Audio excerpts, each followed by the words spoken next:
कृष्ण श्री कृष्ण शरणं मम उच्चरे कृष्ण श्री कृष्ण शरणं मम उच्चरे रे नदीन सदा पलछीन कह आठो प्रहर उधो हमेशा मही सो काम है योग कहाँ राखे यहाँ रोम रोम श्याम है वल्लभ गति वल्लभ मति वल्लभ मेरे प्राणपति वल्लभ गति वल्लभ मति वल्लभ मेरे प्राणपति वल्लभ हिया वल्लभ जिया वल्लभ मेरे प्राण प्रिय आठो प्रहर उधो हमें वल्लभ ही सो काम है योग कहाँ राखे यहाँ रोम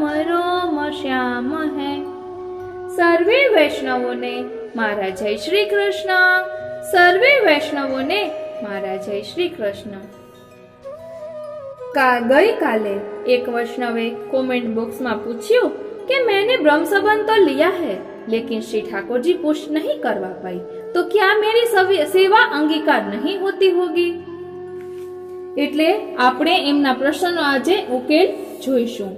મારી અલ્પમતિ પ્રમાણે હું કહીશ બનશે એટલો આપના પ્રશ્નનો જવાબ આપવાનો હું પ્રયત્ન પણ કરીશ। જો હું હિન્દીમાં કરીશ તો પૂરો ન્યાય નહીં આપી શકું એટલે હું ગુજરાતીમાં જ આ વિડિયો બનાવી રહી છું અને જો આપને ન समझाए यानी आपको कुछ समझ न आए तो आप कमेंट बॉक्स में मुझे पूछ लेना, मैं आपको कमेंट बॉक्स में हिंदी में रिप्लाई कर दूंगी। आमना मोढे करवू ए हिंदी में एटलू बधु व्यवस्थित न थाय एटले हूँ गुजराती में ज आपने अहीं कहीश।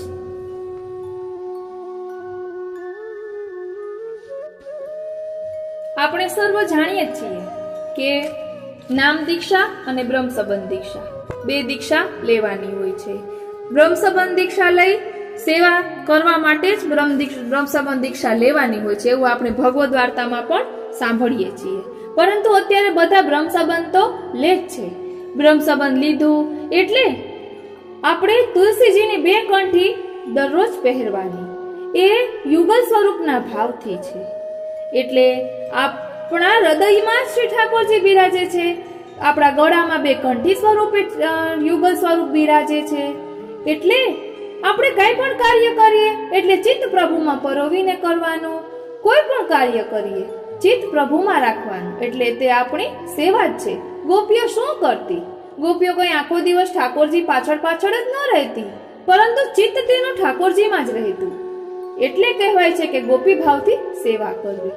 અને અહીં પ્રશ્ન છે કે ઠાકોરજી પુષ્ટ નથી કરાવ્યા તો એવું નથી થતું કે બધા ઠાકોરજી પુષ્ટ કરાવી જ શકે। આપણે 84-252 વૈષ્ણવમાં પણ વાર્તાઓમાં પણ એવું જોઈ શકીએ છીએ કે ઘણા વૈષ્ણવોએ ઠાકોરજી પુષ્ટ નથી કરાવ્યા। જ્યારે સેવક પૂછે છે મહાપ્રભુજીને કે હવે મને શું આજ્ઞા છે તો ઘણા વૈષ્ણવને મહાપ્રભુજી સામેથી કહે છે કે તારાથી સેવા નહીં બની શકે માટે તું ભગવદ નામ લે, અષ્ટાક્ષર રટ। તેવી રીતે મહાપ્રભુજી આજ્ઞા પણ કરે છે। એટલે આપની તબિયત બરાબર નથી રહેતી આપે કહ્યું તો પછી આપણે આપણા પુષ્ટિ માર્ગમાં બે પક્ષ બતાવ્યા છે, એક સેવા પક્ષ અને બીજું કથા પક્ષ। એટલે જો સેવા સ્વરૂપ સેવા નથી કરી શકતા તો નામ સેવા તો આપણે કરી જ શકીએ, ચિત્ત તો પ્રભુમાં રાખી જ શકીએ। પહેલા શિક્ષાપત્રમાં પણ શ્રી હરિરાય મહાપ્રભુજીએ કીધું છે કે જો આપનાથી સેવા ન બની શકતી હોય તો ભગવદ લીલાનું ચિંતન કરવું। તો ભગવદ લીલાનું ચિંતન શેમાંથી કરવાનું હોય તો કહે શ્રીમદ ભાગવતજીમાંથી। એટલે જ શ્રીમદ ભાગવતજીનું દરરોજ મનન પઠન કરવું જોઈએ। એમ આપણે બધી જગ્યાએ વચનામૃતમાં સાંભળતા હોય છે કારણ કે ભાગવતજી છે એ શ્રી ઠાકોરજીનું વાંગમય સ્વરૂપ છે। એટલે આપણાથી જો સેવા નથી બનતી તો આપણે આ રીતે કથા પક્ષ દ્વારા પણ પ્રભુની સેવા કરી શકીએ, ચિત્ત પ્રભુમાં પરોવી શકીએ અને સતત તાપ રાખવાનો કે હે પ્રભુ મારાથી સેવા બની શકતી નથી, આપ મારો અંગીકાર કરો, આપ કૃપા કરશો। વલ્લભ આપની કૃપાથી જરૂરથી સેવા માં આવતા પ્રતિબંધો દૂર થશે. એટલે આપ ધીરજ રાખો. વિવેક ધૈર્યાશ્રય ગ્રંથ શ્રી મહાપ્રભુજીએ રચ્યો છે. તેમાં ખૂબ જ સુંદર રીતે મહાપ્રભુજીએ દર્શાવ્યું છે કે વૈષ્ણવે વિવેક ધૈર્ય અને આશ્રય તો રાખવો જ જોઈએ. આપણાથી સેવા નથી બની શકતી, પરંતુ આપણે શ્રી મહાપ્રભુજીના ચરણોનો દ્રઢાશ્રય તો કરી જ શકીએ.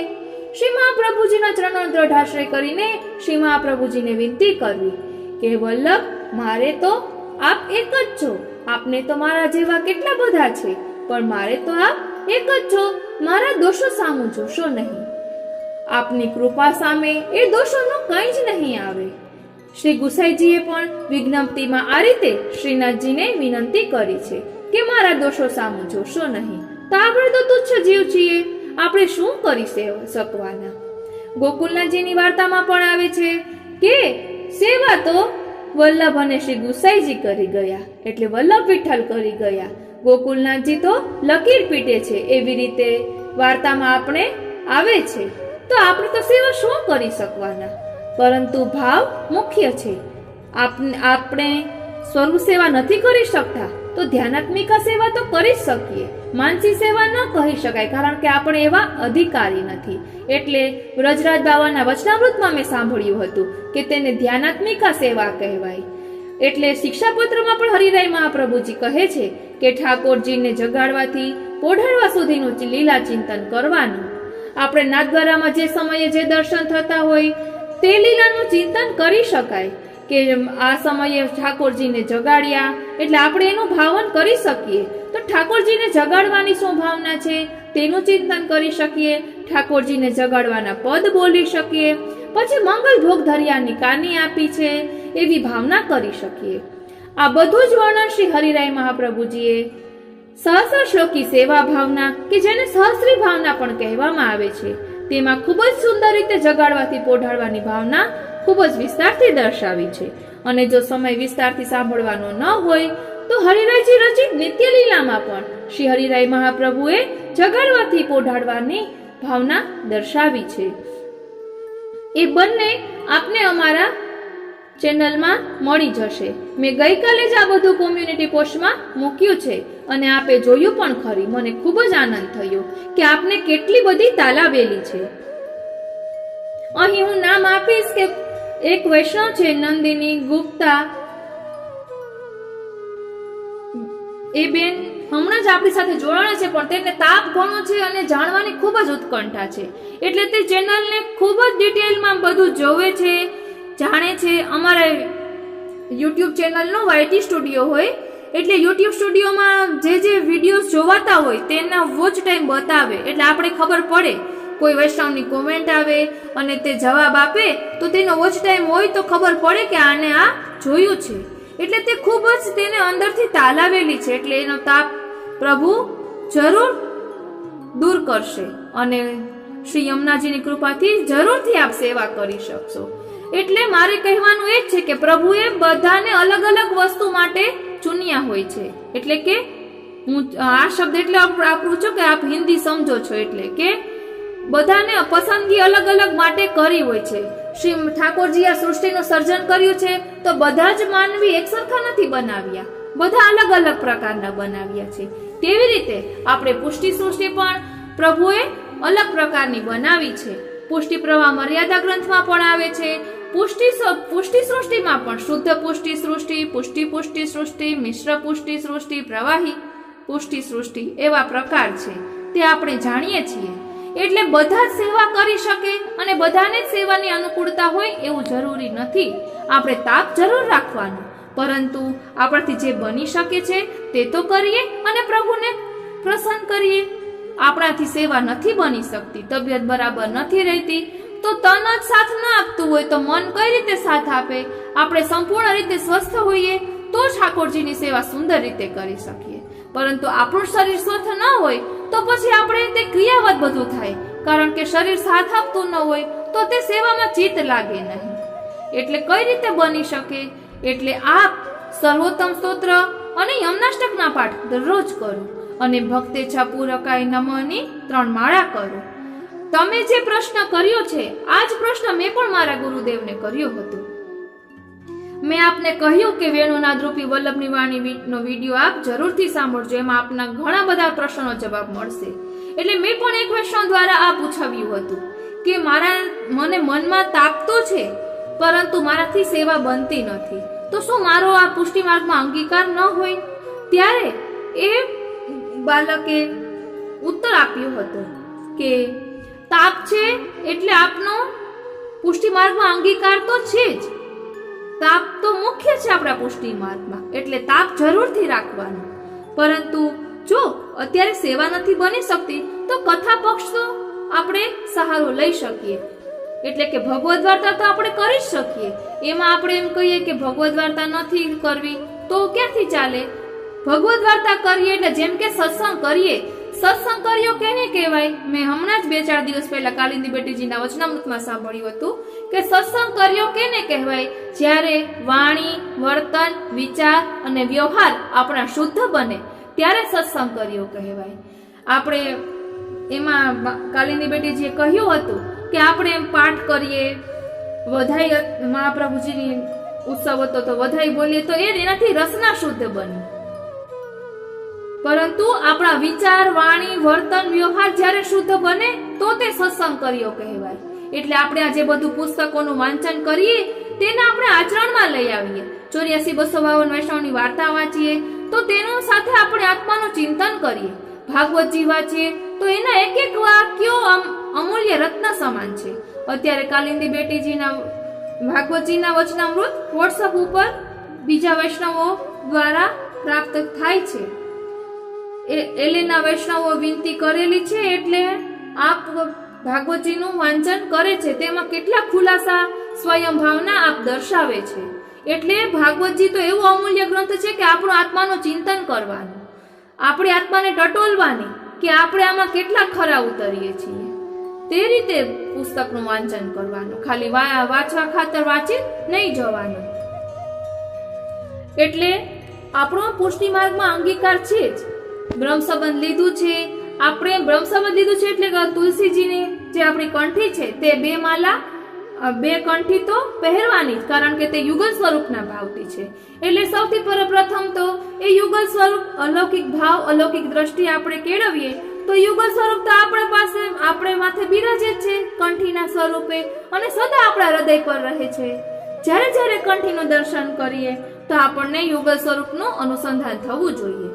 મેં ઘણા વૈષ્ણવોને પણ જોયું છે કે સાંજે લાઈટ ચાલુ કરે એટલે કંઠીના આંખે લગાડીને દર્શન કરે, રાત્રે સૂતી વખતે કંઠીના દર્શન કરે, સવારે ઉઠતી વખતે કંઠીના દર્શન કરે. એટલે કંઠી સ્વરૂપે યુગલ સ્વરૂપ આપણી માથે બિરાજે જ છે. અને મેં તો પ્રીતિરાજા બેટીજીના વચનામૃતમાં પણ કદાચ સાંભળ્યું હતું કે આપણે ઠાકોરજીને ભોગ ધરીને પ્રસાદ નથી લઈ શકતા તો આપણે જે પણ આપણે રસોઈ બનાવી હોય અને થાળીમાં આપણે જમવાનું લઈએ એટલે કંઠીને બતાવવાનું, તે જમવાનું કંઠીને આમ કંઠી સન્મુખ કરવાની અને 3 વખત શ્રી કૃષ્ણ શરણમ મમ, શ્રી કૃષ્ણ શરણમ મમ, શ્રી કૃષ્ણ શરણમ મમ બોલવાનું. એટલે તે પ્રસાદી થઈ ગયું. આવું ક્યારે કહ્યું હશે કે જ્યારે આ સાક્ષાત સ્વરૂપે યુગલ સ્વરૂપ આપણા કંઠમાં બિરાજે છે તો જ કહ્યું હોય ને. એટલે આપણાથી સાક્ષાત સ્વરૂપ સેવા નથી બનતી તો પરોક્ષ સ્વરૂપ સેવા આપણે કરી શકીએ. એટલે આપ કોઈ પણ પ્રકારની ચિંતા ન કરો. મેં આપને કોમેન્ટ બોક્સમાં કાલ ઘણું બધું કહ્યું છે, તે આપ જરૂરથી કરો. અને આપણા મનમાં જે પણ પ્રશ્નો છે શિક્ષાપત્ર જરૂર વાંચવું. શિક્ષાપત્રમાં આપણા બધા જ પ્રશ્નનો જવાબ આપણને મળી જશે. હરિરાય મહાપ્રભુજીએ વૈષ્ણવ ઉપર એટલી બધી કૃપા કરી છે કે વૈષ્ણવના મનમાં થતા બધા જ પ્રશ્નો આપ જાણે છે અને આપણા પ્રશ્નના બધા જ જવાબ આપણને એમના ગ્રંથોમાં મળી જાય છે. એટલે હરિરાય મહાપ્રભુજીના ગ્રંથો જરૂરથી વાંચવા. આપે કહ્યું હતું કે આપ દિલ્હીમાં રહો છો, પુસ્તકો જલ્દી પ્રાપ્ત થતા નથી, તો મથુરાનું એક કોન્ટેક્ટ પ્રાપ્ત થયો છે, આપે એમ કહ્યું હતું. એટલે આપણે ક્યાંય પણ જઈએ તો પુસ્તકોની દુકાન હોય બધે પૂછપરછ કરવાની કે અહીંયા પુષ્ટિ માર્ગના પુસ્તક ક્યાં મળે. એ રીતે પૂછપરછ કરીને ગોતવાનું. ખાલી નામ દઈએ અને પુસ્તક ન હોય તેમને બતાવો, બીજા પુસ્તક બતાવો, જોવાના કરવાના. એમ આપણે કરીએ તો આપણને ઘણા પુસ્તક પ્રાપ્ત થશે. આપ નાથદ્વારા જાઓ તો ત્યાં પણ વિઠ્ઠલનાથજીનું મંદિર છે, ત્યાં પણ એક હર્ષાની ચેરિટેબલ ટ્રસ્ટનું એક દુકાન છે, ત્યાં પણ ઘણા બધા પુસ્તકો પ્રાપ્ય થાય છે. અને નાથદ્વારામાં શું કહેવાય, નાથદ્વારા મંડળ ટૂંકમાં ત્યાં પણ પુસ્તકાલય છે, ત્યાંથી પણ પુસ્તકો પ્રાપ્ત થઈ શકે. મેં ગોવિંદરાયજીના વચનામૃતમાં પણ સાંભળ્યું હતું કે આપણે 2100 રૂપિયાની ઓછાવાર ત્યાં આપીએ તો પુષ્ટિ માર્ગના બધા જ ગ્રંથો ત્યાંથી પ્રાપ્ત થઈ જાય છે. એટલે આપ નાથદ્વારાનો પણ કોન્ટેક્ટ કરી શકો. આપની પાસે ટિપ્પણીજી કે બિરાજતી હોય તો તેમાં ફોન નંબર કે હોય તો ફોન કરીને જાણી શકો. ઓનલાઈન કદાચ મગાવાતું હોય તો મગાવી શકો. ટૂંકમાં પ્રયત્ન કરો, એટલે આપણે પ્રયત્ન કરીએ એટલે તેનું ફળ જરૂર મળે જ. ક્યાંક ને ક્યાંકથી પ્રભુ આપણને તે ગોઠવી દેશે, આપણે મનમાં તાલાવેલી રાખવાની. આ સિવાય પણ આપણને કોઈ એવું લાગે તો મને જરૂરથી પૂછશો. મને જે ખબર હશે તે હું જરૂરથી કહીશ. એટલે તમારાથી અત્યારે પુષ્ટ કરાવીને સેવા નથી બની શકતી. જો તમારા ગુરુદેવ તમારા ગામમાં કે બિરાજતા હોય એવું હોય તો એમની ચરણ છાપ પણ પધરાવી શકાય. એમને વિનંતી કરાય એટલે કંકુના છાપવાળા વસ્ત્રમાં ચરણ છાપ પધરાવીને પણ કરી શકાય. ભાગવતજીને પુષ્ટ કરાવીને પણ મિશ્રી ધરી શકાય. માલાજી એટલે જપમાલા જે છે, આપ કહેતા કે તુલસીની માલા છે એટલે મોટા પારાવાળી અને એક ગાંઠવાળી, બ્રહ્મ ગાંઠવાળી જે માલાજી હોય. હું કોમ્યુનિટી પોસ્ટમાં આ ગૌમુખી અને તુલસીની માલાજી બંનેના ફોટા મૂકી દઈશ, એટલે આપ સમજી શકો કે હું શું કહેવા માંગુ છું. તે હું જરૂરથી મૂકી જોઈશ. એટલે આપણે વલ્લભકુલના કોઈ બાળકો બિરાજતા હોય તો વિનંતી કરીને તે પણ પુષ્ટ કરાવી શકીએ. તે પણ શ્રી ઠાકોરજીનું સ્વરૂપ છે, તેને પણ મિશ્રી ધરી શકીએ. આપણે બધી મેંડ ન પાડી શકતા હોય તો આપણે આ રીતે શ્રીજી બાવાનું પ્રસાદી વસ્ત્ર વિનંતી કરીને પધરાવી શકીએ અને મિશ્રી ભોગ ધરી શકીએ. એટલે આપણાથી આ રીતે બધી સેવા મેંડ પ્રમાણે ન થતી હોય તો તેના વિકલ્પો ઘણા બધા આપ્યા છે. હવે આપે આ પ્રશ્ન કર્યો છે એટલે મેં થોડાક સમય પહેલા વસ્ત્ર સેવાનો પ્રભાવ એવો પણ એક વિડીયો મૂક્યો હતો. હજી એને લગતા છે કે મહાપ્રભુજીના હસ્તાક્ષર, એટલે કોઈ વલ્લભકુલના બાળકો બિરાજતા હોય તો વિનંતી કરીને પુસ્તક પુષ્ટ કરાવીએ, તેમાં હસ્તાક્ષર લીધા હોય કે ગદ્ય મંત્ર લખાવ્યો હોય તો તેને પણ ભોગ ધરીને, કારણ કે તે પણ બ્રહ્મ સ્વરૂપ છે, તેને પણ ભોગ ધરીને આપણે પ્રસાદ રૂપે લઈ શકીએ છીએ. એટલે આપણો પુષ્ટિ માર્ગ એટલો સુલભ છે કે આપણાથી આ ન બને તો આ કરો, આ ન બને તો આ કરો, બધા વિકલ્પો આપ્યા છે. એટલે કંઈક તો આપણે કરી જ શકીએ. અને અક્ષય બાબાના વચનામૃત તમે હમણાં થોડાક દિવસ પહેલા સાંભળ્યું, કાંઈ પણ ન કરી શકે તો અષ્ટાક્ષર તો આપણે કરી શકીએ. અષ્ટાક્ષરને મહામંત્ર કહ્યો છે. શ્રી કૃષ્ણ શણમ મતે કોઈ જેવો તેવો મંત્ર નથી, મહામંત્ર. મહામંત્ર ક્યારે કહ્યો હશે કે આખા પુષ્ટિ માર્ગનો સાર તેમાં આવી જાય, પરંતુ તેનું મૂલ્ય આપણે સમજવું જોઈએ. ચાચા હરિવંશજીની વાર્તામાં પણ આવે છે કે તે સૂતા હોય ત્યારે એના રોમ રોમમાંથી અષ્ટાક્ષર નીકળે છે, એટલે સતત અષ્ટાક્ષરનું સ્મરણ કરે છે. હમણાં જ કાલિંદી બેટીજીના વચનામૃતમાં સાંભળ્યું હતું કે હમણાં કલયુગમાં અષ્ટાક્ષર ખૂબ જ જરૂરી છે. આપણે બધી રીતે રક્ષા, આપણા પ્રભુ આપણી રક્ષા કરે. ગુસાઈજીએ પણ અષ્ટાક્ષર ઉપર વિવરણ કર્યું છે કે જેના કારણે આપણે અષ્ટાક્ષરના મહાત્મ્યને સમજી શકીએ. એટલે કાંઈ ન બને તો અષ્ટાક્ષર આપણે સતત કરી શકીએ. આપણે મજા ન હોય, સૂતા હોઈએ તો સૂતા સૂતા પણ અષ્ટાક્ષર કરી શકીએ. અષ્ટાક્ષર આપણે ગમે ત્યારે કરી શકીએ. પ્રભુએ આપણા ઉપર એટલી બધી કૃપા કરી છે. હવે એક વચનામૃતમાં ભગવદ વાર્તાનો ક્રમ છે, મારે ઘણા દિવસથી આપને દર્શાવવું હતું તો આપણે આમાં સાથે લઈ લઈએ, કારણ કે આજનો વિષય જ એમ છે કે પુષ્ટ કરાવીને સેવા નથી થતી તો શું મારી સેવા અંગીકાર નહીં થતી હોય? તો આપણે કથાપક્ષ દ્વારા પણ પ્રભુની સેવા કરી શકીએ. કારણ કે જ્યાં પ્રભુના ગુણગાન થતા હોય ત્યાં પ્રભુ જરૂર પધારે છે અને પ્રભુને ખૂબ જ આનંદ આવે છે. પ્રભુને પોતાની સ્તુતિ સાંભળવી ખૂબ જ ગમે છે, એટલે આપણે એ કરી શકાય. ભગવદ વાર્તાનો ક્રમ. આ એક વચનામૃતનું પુસ્તક છે. શ્રી જીવનલાલજી મહારાજશ્રીના વચનામૃત, પોરબંદર વાળા આ બાલક છે. શ્રી ગોવિંદરાય પ્રભુ પુષ્ટિ ગ્રંથ પ્રકાશન ટ્રસ્ટનું આ પુસ્તક છે. તેમાં છેલ્લું વચનામૃત 50મું વચનામૃત છે, ભગવદ વાર્તાનો ક્રમ. એકવાર આપ શ્રી ઉપલેટા બિરાજતા હતા, ત્યારે રાત્રિના સમયે શ્રી સુબોધિનીજીની કથામાં દેવકરણભાઈના કહેવાથી મુખિયાજી આનંદજીભાઈએ વિનંતી કરી કે જે કૃપાનાથ ભગવદ વાર્તાના ક્રમ વિશે જાણવાની દેવકરણભાઈની ઈચ્છા છે. આપ કૃપા કરીને સમાધાન કરો. મુખિયાજીની વિનંતીથી આપ શ્રી બહુ જ પ્રસન્ન થયા અને આજ્ઞા કરી કે મુખિયાજી, વૈષ્ણવની આવી જિજ્ઞાસાથી અમને પ્રસન્નતા થાય છે. અમારા જાણવા પ્રમાણે ભગવદ્ વાર્તાનો એવો ક્રમ છે કે સર્વપ્રથમ મંગલાચરણના મુખપાઠ હોય એટલા શ્લોકો બોલી, સર્વોત્તમજીનું ધોળ અને શ્રી વલ્લભાખ્યાનમાંથી ક્રમશઃ એક એક આખ્યાન બોલી, શ્રી યમુનાજીના 41 પદમાંથી 4 પદો બોલવા અને પછી શિક્ષાપત્ર 84-252 વૈષ્ણવોની વાર્તામાંથી પ્રસંગો વાંચી શ્રીમદ ભાગવતજીનો એક અધ્યાય અથવા શ્રી સુબોધિનીજીમાંથી થોડુંક વાંચન કરવું. પછી સંપ્રદાયના પ્રસિદ્ધ થયેલા ગ્રંથોમાંથી એક પછી એકનું થોડું વાંચન કરી આપણા માસિકોમાંથી પણ વાંચન કરવું, જેથી આપણને સાંપ્રદાયિક પ્રવૃત્તિનો ખ્યાલ આવે. પછી આવતીકાલના ઉત્સવ કે સેવા શૃંગાર વિશે વાંચન કરી શ્રી વલ્લભકુળના બાળકોના જન્મદિવસ વાંચવા કે જેથી આપણું મન ઉત્સવમય બની જાય. ત્યાર પછી 84-252 નું ધોળ વારાફરતી બોલી, આશ્રયના પદ બોલી, ભરોસો દ્રઢઈનો ચરણનો કેરો બોલી, જયના સાથે વાર્તાનો ક્રમ પૂર્ણ કરવો. અહીં એક વાત મને યાદ આવી છે. અમારા મમ્મી દરરોજ 4 વધાઈ બોલે, કારણ કે તે કહે છે કે દરરોજ કોઈને કોઈ વલ્લભકુળના બાળકોના જન્મ દિવસ તો હોય જ, એટલે કે પ્રાકટ્ય દિન તો હોય જ, કોઈનો પ્રાકટ્ય ઉત્સવ હોય એ પણ ખાસ ધ્યાન રાખવાનું કે જે લીલામાં પહોંચી ગયા હોય તેના પ્રાકટ્ય ઉત્સવ હોય.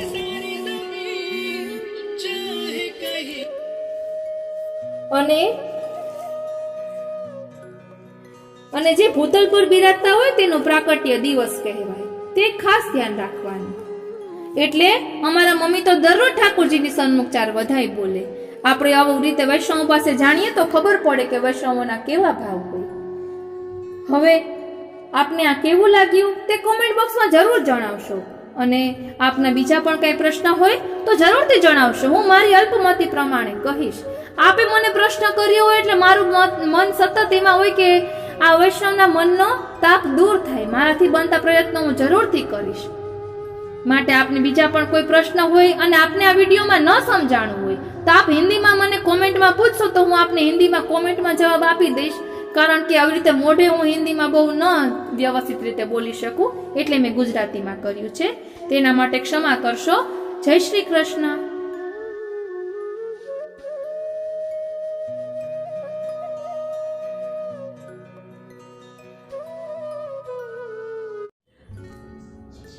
સર્વે વૈષ્ણવોને મારા જય શ્રી કૃષ્ણ. સર્વે વૈષ્ણવોને મારા જય શ્રી કૃષ્ણ. આપ સર્વે વૈષ્ણવોનું મન આતુરી ચેનલમાં હાર્દિક સ્વાગત છે. ઠાકોરજીએ વેણુનાદ કર્યો હતો, તે ગોપીજનોને સંભળાયો હતો. તો અત્યારે શું આપણને વેણુનાદ સંભળાય છે? અત્યારે આ કલયુગમાં વલ્લભની વાણી એ શ્રી ઠાકોરજીનો વેણુનાદ છે. એટલે જ કહેવાય છે કે વેણુનાદ રૂપી વલ્લભની વાણી. વૈષ્ણવો વલ્લભકુળના બાળકોને પ્રશ્ન કરતા હોય છે તો તેનું સમાધાન વલ્લભકુળના બાળકો કરતા હોય છે. આપણે પુસ્તક કરાવીએ તો પણ બાળકો વચનામૃત લખી દેતા હોય છે.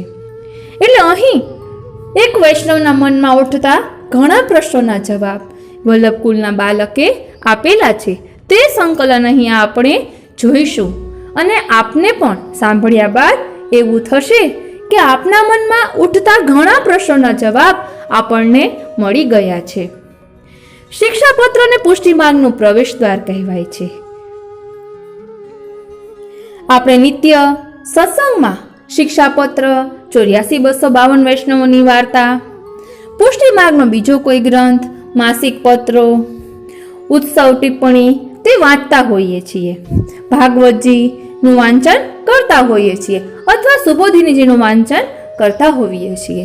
તો તે પુસ્તકો પુષ્ટ કરાવ્યા હોય કે વલ્લભકુળના બાળકે તેમાં વચનામૃત લખી દીધા હોય તો તે વૈષ્ણવનું સમાધાન તેમાં થતું હોય છે. અને જે પુસ્તક પુષ્ટ કર્યું હોય તેને અંતર્ગત જ તેનો સાર તેમાં લખેલો હોય છે. જેમ કે ભાગવતજી, તો ભાગવતજીનું વાંચન કરવાથી તેનો નિચોડ શું લેવાનો છે, તેમાંથી શું નવનીત ગ્રહણ કરવાનું છે, તેવા વચનામૃત વલ્લભકુળના બાળકે આગળ લખી દીધા હોય છે તે સંકલન આપણે જોઈશું. આપને ખૂબ જ ગમશે. તો ચાલો આપણે વેણુનાદરૂપી વલ્લભની વાણી શ્રવણ કરીએ. સર્વે વૈષ્ણવોને મારા જય શ્રી કૃષ્ણ. સર્વે વૈષ્ણવોને મારા જય શ્રી કૃષ્ણ. અત્યારે આપણે વેણુનાદ વિશે સમજી રહ્યા છીએ. વેણુનાદ એટલે વલ્લભની વાણી. અનવતર કાળમાં પ્રભુનો વેણુનાદ એટલે કે શ્રીજી બાવા વલ્લભ સ્વરૂપે પધાર્યા છે ભૂતલ પર, અને તેમને રચેલા ગ્રંથો, અત્યારે હાલમાં બિરાજતા બાળકોના વચનામૃતો, તે બધી વલ્લભની વાણી એ પ્રભુનો વેણુનાદ છે. તો આજે આપણે વલ્લભની વાણી એટલે કે બાળકોના વચનામૃતનું સંકલન છે કે જે 84,252 વૈષ્ણવ, ભાગવતજી વગેરે પુસ્તકો પુષ્ટ કરાવ્યા હોય અથવા કોઈ વૈષ્ણવે પ્રશ્ન કર્યા હોય તો તેનો જવાબ આપ્યો હોય, તે બધાનું સંકલન છે. ખૂબ જ સુંદર વર્ણન છે. વેણુનાદરૂપી વલ્લભની વાણી. શ્રીમદ ભાગવતજી એ રસોવૈ સહ પૂર્ણ પુરુષોત્તમ કૃષ્ણનું નામાત્મક સ્વરૂપ છે. કોઈ લૌકિક હેતુ વગર કેવલ કૃષ્ણ ભક્તિમય બનવા માટે ભાગવતજીનું વાંચન ખૂબ પ્રેમથી, ધ્યાનથી રોજ કરવું. શ્રી હરિરાયજી મહાપ્રભુ પુષ્ટિદેવી જીવોને કહે છે કે જેમણે આ પૃથ્વી પર જન્મ લેવા છતાં જો શ્રી મહાપ્રભુજીનો આશ્રય કર્યો નથી, રાધાજીના આરાધ્ય કૃષ્ણની સેવા કરી નથી અને સુબોધિનીજીનું વાંચન કર્યું નથી, તેનો જન્મ વૃથા છે. શ્રી હરિરાયજીએ હરિરાય વાંગ મુક્તાવલીમાં જન્મ વૈફલ્ય નિરૂપણાષ્ટક નામનું સ્તોત્ર છે, તેમાં આ વર્ણન આવે છે. શ્રી ગુસાઈજીના ચતુર્થલાલજી શ્રી ગોકુલનાથજી પોતાના નિજ સેવકો પાસે રાત્રે નિત્ય સુબોધીજીનું વાંચન કરતા. એક વખત બધા વૈષ્ણવો સુબોધીજીનું શ્રવણ કરવા આતુરતાથી આવ્યા, ત્યારે શ્રી ગોકુલનાથજીએ સુબોધીજીની જગ્યાએ 84,252 વૈષ્ણવોની વાર્તા કરી. ત્યારે વૈષ્ણવોએ પૂછ્યું કે આજે સુબોધિનીજીની જગ્યાએ ભગવદીઓની વાર્તા આપે કેમ કરી? ત્યારે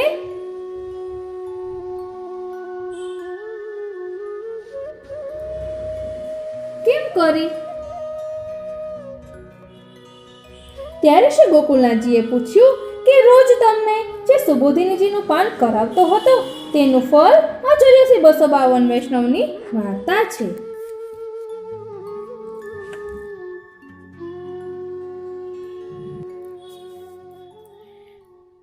વૈષ્ણવોએ આ ભગવદીઓની વાર્તા રોજ વાંચવી, જેથી ઠાકોરજી આપના હૃદયમાં પધારે. શ્રી કૃષ્ણાય વયમ નમઃ. શ્રીમદ ભાગવત સહજમાં જ હૃદયમાં ભક્તિ પ્રગટ કરી શકે છે. જ્યારે ભગવાનને આસુર વ્યામોહ લીલા કરવાની ઈચ્છા થઈ, ત્યારે ભગવાનના પ્રિય સખા ઉદ્ધવજીને આ વાત સાંભળીને અત્યંત વિરહ થયો. ત્યારે ભગવાને સાંત્વના આપતા ઉદ્ધવને કહ્યું કે મારી દિવ્ય કથારૂપ અમૃતનો ભંડાર એવા ભાગવતજીમાં હું પૂર્ણ રીતે વિરાજું છું. ભાગવતના આશ્રયમાં તને પ્રત્યક્ષ મારો અનુભવ થશે. ભાગવતને આપણે શ્રીમદ ભાગવત કહીએ છીએ. એટલે શ્રી એટલે ભગવાન અને મદ એટલે મારા, અર્થાત ભગવાન કહે છે કે શ્રીમદ ભાગવતમાં હું મારા ભક્તો સહિત બિરાજું છું. શ્રીમદ ભાગવતનું વાંચન સત્સંગ સ્વરૂપે આપણે નિત્ય કરવું જોઈએ. જેમ ગંગાજળ અપવિત્ર પાત્રમાં દેવામાં આવે તો તે જલપાન કરવા લાયક રહેતું નથી, તેમ ભાગવતજીની કથા જે પૈસા લઈને કરતો હોય તેની તુચ્છહીન વાણીથી ભાગવત સાંભળવાથી ફળ તો દૂર રહ્યું, આપણને અપરાધ લાગે છે. શ્રી મહાપ્રભુજી બ્રહ્મ સંબંધી જીવાત્માને કહે છે કે કૃષ્ણ સેવા સદા કાર્યા. કૃષ્ણની સેવા સદાય કરવી. સર્વસ્વ સમર્પિત થઈને કૃષ્ણની સેવા કરીએ તો કૃષ્ણ પ્રસન્ન થાય. સેવા ઘરમાં જ કરવાની છે, બહાર જવાની જરૂર નથી. સેવા અને સત્સંગ આપણું કર્તવ્ય નહીં પણ આપણી અનિવાર્યતા છે. સેવા કેવળ ઠાકોરજીના સુખ માટે થવી જોઈએ. સેવા મન દઈને પ્રેમપૂર્વક દાસભાવથી કરવાની છે. શ્રી મહાપ્રભુજીએ કહ્યું છે કે સેવા ક્યારે કરી કહેવાય કે જ્યારે સેવા કર્યા પછી સત્સંગ કરવાની ઈચ્છા થાય. એ જ રીતે સત્સંગ ક્યારે કર્યો કહેવાય કે જ્યારે સત્સંગ કર્યા બાદ કૃષ્ણ સેવા કરવાની તાલાવેલી લાગે. શ્રી મહાપ્રભુજી પુષ્ટિસ્થ જીવો માટે આટલો બધો ભાર દઈને સેવાની આજ્ઞા કરે છે, છતાં એ શ્રી મહાપ્રભુજી કહે છે કે અમુક એવા કારણો આપણા જીવનમાં હોય તો સેવા ના કરતા. આ કારણો છે કે ઘરમાં ભગવત સેવાને લીધે કલેશ થતો હોય તો સેવા ન કરવી, લૌકિક ફળની ઈચ્છાથી સેવા ન કરવી, ભાવ ના જ થતો હોય તો સેવા ન કરવી. તેમ સેવા કરવાથી મનને શરીરને કષ્ટ થતો હોય તો સેવા ન કરતા, કરજ લઈને સેવા ન કરવી, દેખાદેખીથી સેવા ન કરવી, ભયથી સેવા ન કરવી, પોતાની પ્રતિષ્ઠા વધારવા સેવા ન કરવી.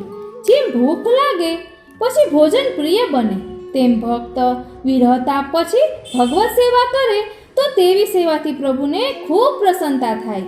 જેમ જેમ ભક્તને પ્રભુ પ્રત્યે તાપ થાય તેમ ઉત્તમ ફળની પ્રાપ્તિ ભક્તને થાય. ઠાકોરજી વ્રજભક્તોની વચ્ચેથી અંતર્ધ્યાન થયા ત્યારે પ્રભુની ઈચ્છા તેમને વિશેષ ફળ દેવાની હતી. આથી પ્રભુએ ભક્તોની અંદર પ્રવેશીને તેમને પોતાના પ્રત્યે તાપ ભાવનું દાન કર્યું.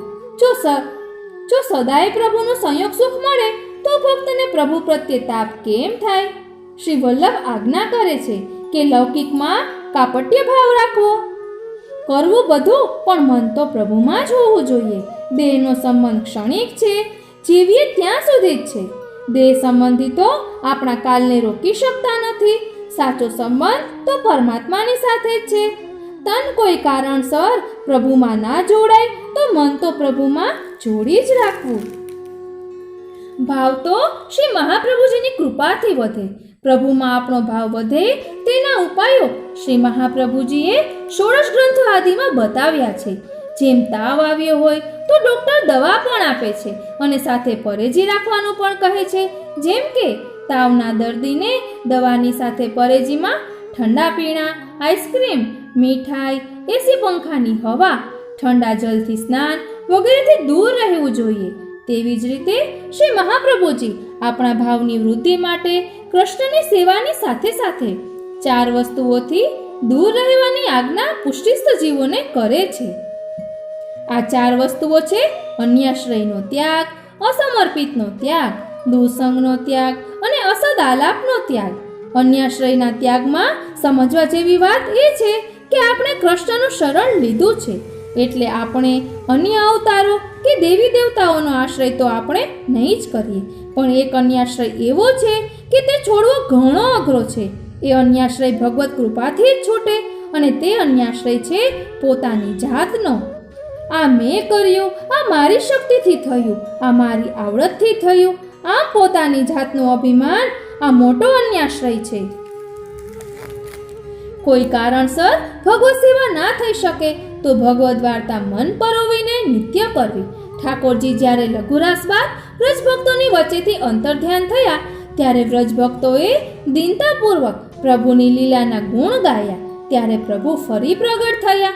શ્રી મહાપ્રભુજીએ પોતાના ભક્તિવર્ધિની ગ્રંથમાં કહ્યું છે કે જેમની પ્રભુની સેવામાં અને પ્રભુની કથામાં આસક્તિ છે તેમનો કદી નાશ નથી. જો ભગવત સેવાને અનુકૂળ વાતાવરણ ના હોય તો ભગવદ વાર્તાનો નિયમ ચાલુ રાખવો અને નિત્ય સર્વોત્તમ સ્તોત્રના પાઠ કરવા. શ્રી ગુસાઈજી મહારાજ સર્વોત્તમ સ્તોત્રમાં આજ્ઞા કરે છે કે વિનિયોગો ભક્તિ યોગ પ્રતિબંધ વિનાશ અને આપણી ભક્તિમાં પ્રતિબંધ રૂપ બધા તત્વોનો નાશ સર્વોત્તમ સ્તોત્રના પાઠથી થાય છે. એટલે નિત્ય જેટલા પાઠ પ્રેમપૂર્વક સર્વોત્તમ સ્તોત્રના થાય એટલા કરવા. ભગવદ વાર્તા નિત્ય વાંચવી. આપણો અધિકાર તો ભક્તિ માર્ગમાં છે જ, તેથી જ કૃષ્ણ સેવા કરવાનો તાક થાય છે. ભગવત સેવા શા માટે? હે મનુષ્ય, તું વિચાર કર કે તને મનુષ્ય દેહ પ્રાપ્ત થયો છે તે ભગવાનની કૃપાથી જ થયો છે. વિચાર કર કે તને પશુ દેહ મળ્યો હોત તો તારી શી દશા હોત? ભગવાનની કૃપા તો જો તારા ઉપર કે મનુષ્ય દેહ જ નહીં પણ વૈષ્ણવનો દેહ તને મળ્યો અને આ દેહથી તું પૂર્ણ રસાત્મક પૂર્ણ પુરુષોત્તમને સ્પર્શ કરવાનો દુર્લભ અવસરને પ્રાપ્ત કરી શકે. છે. અરે વૈષ્ણવ, તને આ વૈષ્ણવદેવ આપીને પ્રભુએ પોતે જ તારા પ્રેમમાં તારા વશ થઈ જવાની તક આપી છે. લૌકિકમાં સમય બગાડ નહીં, જલ્દી પ્રભુમય બની જા. શ્રી વલ્લભની કૃપાથી તને આ જન્મમાં જ આ દેહથી ભગવાનનો સાક્ષાત્કાર થઈ જશે. આપણો સાચો પતિ તો કૃષ્ણ છે. લૌકિક પતિ તો આ જન્મ પૂરતો થોડા સમયનો સાથી છે, જ્યારે કૃષ્ણનો સદાયનો તારો પતિ તારો સાથી છે. ભગવાને જેટલું જીવન આપ્યું છે તેનો લાભ લઈને કૃષ્ણને તારા વશ કરી લે. શ્રી હરિરાય મહાપ્રભુજીના બળે શિક્ષાપત્ર હંમેશા વાંચન કરવું. આપણે કોઈ સિનેમા જોતા હોઈએ ત્યારે તેમાં પડદા પર એક દ્રશ્ય દેખાતું હોય છે અને સાથે સંવાદ પણ સંભળાતો હોય છે. 84 વૈષ્ણવો અને 16 ગ્રંથની સંગતિ પણ આપણે એ જ રીતે કરીએ તો સમજાશે કે 16 ગ્રંથ સંવાદ છે તો 84 ભગવદીઓની વાર્તા એ દ્રશ્ય છે. શ્રી મહાપ્રભુજીએ 16 ગ્રંથમાં ઉપદેશના રૂપમાં કહ્યું તે 84 વૈષ્ણવોએ જીવી બતાવ્યું છે. કોઈને પુષ્ટિ માર્ગના સિદ્ધાંતો સમજવામાં રુચિ હોય પણ જે ગ્રંથમાં સિદ્ધાંતોને શ્રી વલ્લભે છણાવટ કરી છે એ 16 ગ્રંથ દ્વારા સિદ્ધાંતો સમજવા અઘરા લાગતા હોય તેમને માર્ગના સિદ્ધાંતો જાણવા માટે 84 વૈષ્ણવની વાર્તાનો આધાર લેવો જોઈએ. અહીં એક વાતની ખાસ તકેદારી આપણે રાખવી પડશે કે વાર્તાઓ વાંચતા તેના અંતમાં રહે ભાવ પ્રકાશને પણ ખૂબ ધ્યાનથી વાંચવો પડશે. જો ભાવ પ્રકાશને સમજ્યા વગર ભગવદીઓની વાર્તાનું અનુકરણ કરવા માંડશું તો ક્યારેક અપસિદ્ધાંતના માર્ગે ચડીને ભયંકર અપરાધ કરી બેસીશું. શ્રી ગોકુલનાથજી રાત્રે પોતાના ભગવદીય વૈષ્ણવોની સાથે સુબોધિનીજીનું રસપાન કરતા એક દિવસ ભગવદ વાર્તામાં આપી સુબોધિનીજીના સ્થાને 84 વૈષ્ણવોની વાર્તાનું પુસ્તક હસ્તમાં લીધું. ત્યારે ભગવદ વાર્તા સાંભળવા આવેલા એક વૈષ્ણવે પૂછ્યું કે નિત્ય આપ સુબોધિનીજીનું રસપાન કરાવો છો, ત્યારે આજે આ 84,252 વૈષ્ણવોની વાર્તાનું પુસ્તક કેમ? ત્યારે ગોકુલનાથજીએ કહ્યું કે હે વૈષ્ણવો, નિત્ય તમને સુબોધિનીજી કહેતો હતો, આજે તેનું ફળ કહું છું અને આ ફળ એ જ ભગવદીઓની વાર્તા. જેમ ભાગવત એ પ્રભુનું નામાત્મક સ્વરૂપ છે અને 16 ગ્રંથો એ શ્રી વલ્લભનું નામાત્મક સ્વરૂપ છે, એ જ રીતે 84 વૈષ્ણવોની વાર્તા એ શ્રી વલ્લભનું ક્રિયાત્મક સ્વરૂપ છે, કારણ કે 84 વૈષ્ણવોએ શ્રી વલ્લભના શ્રી અંગની સૃષ્ટિ છે. આ ભગવદીઓની વાર્તા નિત્ય શુદ્ધ દશામાં શુદ્ધ ભાવ નિષ્ઠાથી વાંચવામાં કે સાંભળવામાં આવે તો રસેશ્વર પ્રભુની અદ્ભુત લીલાઓનું રસપાન કરવાનો અનુભવ શ્રી વલ્લભની કૃપાથી અવશ્ય પ્રાપ્ત થાય, એમાં શંકા નથી. કેવલ વાંચવાથી કે સાંભળવાથી વાર્તા હૃદયરૂપ ના થાય, તેના માટે તે વાર્તાઓનું મનન ચિંતન કરવું પણ આવશ્યક છે અને તેને ક્રિયામાં સમજી વિચારીને ઉતારવું એ ફળ છે. આપણે અષ્ટાક્ષર મંત્રની દીક્ષા લીધી, બ્રહ્મ સંબંધની દીક્ષા પણ લીધી, એટલે આપણે એમ માનીએ છીએ કે મારો પ્રવેશ પુષ્ટિ માર્ગમાં થઈ ગયો. આપણે દીક્ષા લઈને પુષ્ટિ માર્ગમાં પ્રવેશી ગયા, પણ શું પુષ્ટિ માર્ગ આપણામાં આવ્યો? આપણે હૃદય ઉપર હાથ રાખીને આપણી જાતને પૂછીએ કે કેટલો પુષ્ટિ માર્ગ આપણી અંદર આવ્યો. તાળી એક હાથે ના વાગે. સૌપ્રથમ તો આપણે પુષ્ટિ માર્ગને સમજવાની જરૂર છે અને પછી આપણા જીવન તરફ દ્રષ્ટિ કરવાની જરૂર છે. ત્યારે આપણને ખબર પડશે કે આપણા સૌના આદ્ય ગુરુ શ્રી મહાપ્રભુજીની કેટલી વાત આપણે માનીએ છીએ. આપણે ગંભીરતાથી વિચારવું પડશે કે ક્યાંક આપણે પુષ્ટિ માર્ગ પર ભારરૂપ તો નથી થઈ ગયા ને? જો આપણે બ્રહ્મ સંબંધી દીક્ષા લીધા પછી આપણા ઘરમાં આપણા તનથી અને આપણા ધનથી પૂર્ણ સમર્પિત થઈને ભગવત સેવા નથી કરતા અને અનુસરમાં ભગવત વાર્તા નથી કરતા તો આપણે પુષ્ટિ માર્ગમાં ભારરૂપ છીએ. સ્મરણમ ભજનમ ચાપી નો ત્યાજ્યમિતિ મે મતિ. ભગવત વિરહ કલેશયુક્ત ભક્તના હૃદયમાંથી પ્રભુ આનંદ રસ પ્રગટ કરે છે અને ભક્તના હૃદયમાંથી ભક્તની આંખોમાં એ રસ પ્રગટ થાય છે અને ત્યાંથી એ દુર્લભ રસ વાણી દ્વારા દ્રવિત થાય. એ જ કીર્તન પદ છે. જે દ્રશ્ય જોયું એવું જ વાણી દ્વારા પ્રગટ થયું. બસ ભગવાનને મળવાની તાલાવેલી જાગવી જોઈએ. પ્રેમ થયા પછી જ વિરહ થાય, પછી મળવાની તાલાવેલી જાગે. પછી કૃપાનંદ પ્રભુ વિપ્રયોગનું દાન કરે. આ પુષ્ટિ ભક્તિનું સર્વોત્તમ ફળ છે. અષ્ટસખાની વાણીમાંથી જે લીલા રસ કીર્તન સ્વરૂપે પ્રગટ થયું તેનો વિનિયોગ પ્રભુમાં જ કરવો.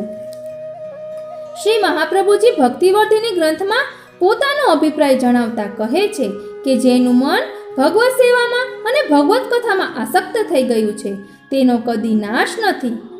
આજે ઘણા વૈષ્ણવો ઠાકોરજીની સેવા કરે છે અને ભગવત સત્સંગ પણ કરે છે, પણ સેવા અને સત્સંગમાં તેનું મન જોડાતું નથી. જેવી પરમ ભગવદીય રૂકમિણીબાઈની આસક્તિ ભગવત સેવામાં થઈ હતી કે તેમને પોતાના ઠાકોરજીને છોડીને ઘરની બહાર જવાની ઈચ્છા જ ન થતી. આ છે સેવામાં આસક્તિ. રાજા હર્ષકરણદાસ જ્યારે સેવા કરી રહ્યા હતા ત્યારે કોઈએ તેમની પીઠમાં તીર માર્યું, લોહીનો ફુવારો છૂટ્યો, પણ ભગવત સેવામાં તલ્લીન રાજાને ભાન જ નથી કે મને તીર વાગ્યું છે. આનું નામ ભગવત સેવા કહેવાય. આ જ રીતે ભગવત કથામાં પ્રીતિવાળા દિનકરદાસ ભગવદ રસનું પાન કરવા કાચી રોટલી મોઢામાં નાખીને ભગવદ વાર્તા સાંભળવા દોડ્યા છે.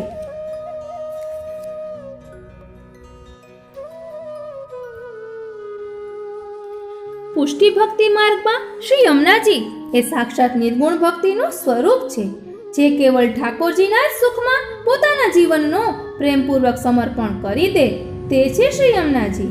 જે વૈષ્ણવોને ત્યાં ઠાકોરજીની સેવા બિરાજતી હોય તેમણે ઠાકોરજીની સેવામાં જતા પહેલા યમુનાષ્ટકનો પાઠ અવશ્ય કરવો જોઈએ. યમુનાજીની કૃપાથી જ આપણને તનુનવત્વ દેહની પ્રાપ્તિ થાય.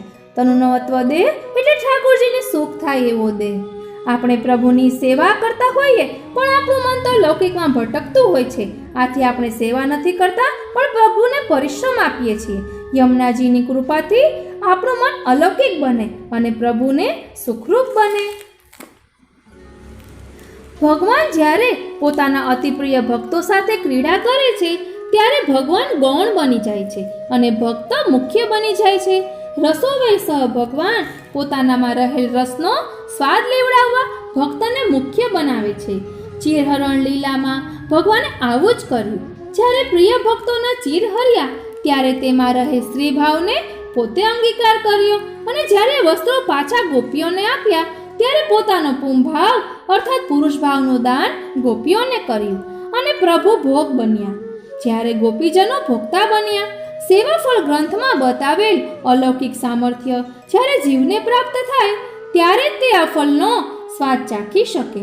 યમુનાષ્ટકમાં કહે તનુનવત્વ દેહ એ જ અલૌકિક સામર્થ્ય. રાસ વખતે પ્રભુએ આ અલૌકિક સામર્થ્યનું દાન વ્રજ ભક્તોને કર્યું. ત્યારે જે ભક્તો રસરૂપી રાસના રંગમાં ભીંજાઈ શક્યા. ભગવાન પણ ત્યાગ કરે છે. જ્યારે ભગવાનને પોતાના પ્રિય ભક્તોને પરમ રસનું દાન કરવું હોય છે ત્યારે ભગવાન પોતાના બ્રહ્મ તત્વનું અને પોતાના ઐશ્વર્ય તત્વનો ત્યાગ કરે છે. લૌકિક સુખ અને લૌકિક દુઃખ બંને પ્રભુ સુધી આપણને પહોંચવા દેતા નથી. લૌકિક દુઃખ આવે ત્યારે ચિંતાઓ આપણા મનને ઘેરી લે છે, જેથી સેવામાં મન ચોંટતું નથી. એ જ રીતે લૌકિક સુખો પણ મળતા આપણે તે ભૌતિક સુખોમાં એવા ખોવાઈ જઈએ છીએ કે કાં તો સેવા છૂટી જાય છે અથવા સેવામાં મન લાગતું નથી.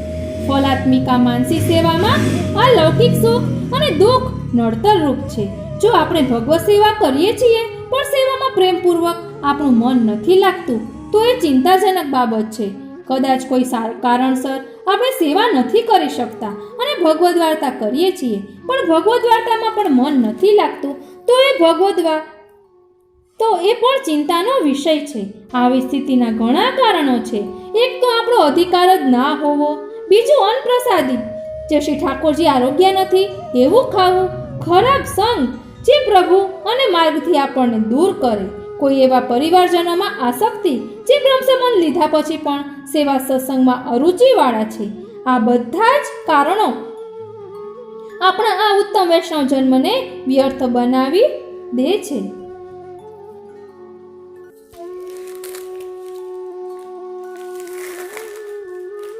શ્રી મહાપ્રભુજી શુદ્ધ પુષ્ટિ ભક્તોને સર્વશ્રેષ્ઠ કહ્યા છે. શુદ્ધ પુષ્ટિ ભક્તોના રોમે રોમમાં પ્રભુ બિરાજે છે. ગોપીજનોનો પ્રભુ પ્રત્યેનો ભાવ એવો હતો કે અમે તમારા તમે અમારા. શ્રી મહાપ્રભુજીએ પુષ્ટિ પ્રેમ ભક્તિના ગુરુ ગોપીજનોને કહ્યા છે. ગોપીજનો શુદ્ધપુષ્ટિ ભક્તો છે. શુદ્ધ ભક્તોનું લક્ષણ છે તેમનામાં કૃષ્ણ પ્રત્યે દ્રઢતા હોય, અનન્યતા હોય, ઉત્કંઠતા હોય અને સહજતા હોય. ગમે તેવા પ્રતિબંધો હોય છતાં તેઓ કૃષ્ણને મળતા. ગોપીજનોનો કૃષ્ણ પ્રત્યેનો પ્રેમ સહજ હતો, સ્વાભાવિક હતો. સહજ પ્રીત ગોપાલ હો ભાવે. ઘણી વસ્તુઓ એવી છે કે જે સમય પરિવર્તન સાથે સ્વભાવમાં પણ પરિવર્તન લાવે. જેમ કે આપણી બાલ્ય અવસ્થામાં આપણને રમકડાથી રમવું, તોફાન કરવું ગમતું હોય છે. સમયની સાથે વધતી વયના કારણે આપણા વિચારો બદલાતા રહે છે.